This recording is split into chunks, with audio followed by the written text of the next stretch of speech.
She went into her walk-in robe and stared at the row of outfits. Did tonight's celebration call for ruffles or lace? Soft florals or bright prints?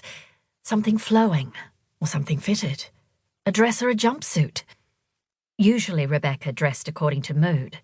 One day she'd be a pencil skirt and heels kind of woman. The next day she'd look completely bohemian in colourful floor-length dresses, boots and long, dangly earrings. Hugh would laugh if she told him she had nothing to wear, but the problem tonight was she couldn't quite put her finger on how she felt. She berated herself for leaving this important decision to the last minute.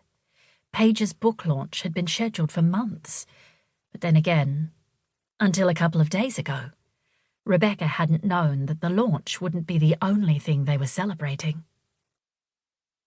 She smiled at the recollection of Solomon arriving on their doorstep, looking handsome as always, but rubbing the back of his neck and blinking as if agitated. "What a lovely surprise," she said to her daughter's boyfriend as she'd opened the door. But then she'd noticed his worried expression and her heart had slammed up to her throat. "Oh, Sol, is everything okay?" For a moment she'd feared something had happened to Paige. He nodded rapidly. "Yes, I think so. I hope so. Can I come in?" "Of course. You know you're always welcome here." Rebecca pulled him into a hug and then ushered him inside. "Can I get you a drink? A beer? Coffee? Milo?" At that point, Hugh had poked his head into the hallway from the living room. "Sol, mate. Good to see you. Is Paige with you?" No, she's, Solomon, always confident and well-spoken, seemed at a loss for words. "She's teaching one of her art classes tonight, honey," Rebecca informed her husband. "Right. Well, to what do we owe the pleasure?" Hugh liked Solomon too. Occasionally the two of them went to a footy game together. Thankfully they both barracked for the Swans. But those occasions were always pre-arranged, and Rebecca couldn't remember another time Sol had arrived on their doorstep unannounced, and without their daughter. Solomon shoved his hands into his pockets and cleared his throat. "I know Paige and I haven't been going out for that long. Haven't you?" Hugh frowned. "Feels like a bloody long time to me." Rebecca smiled. "Almost 2 years." Solomon nodded. "And I know I'm a bit older than her." "Oh, only a few years," Rebecca said. This time Hugh chuckled. "I'm 13 years older than Rebecca, and we've done all right. Haven't we, love?" "Let the boy speak," she said tersely, her heart suddenly light and impatient, as she guessed what Solomon was about to say. Or rather, ask. "Well, the bottom line is, you know how much I adore your daughter. She's my best friend, and also my—" Solomon paused a moment.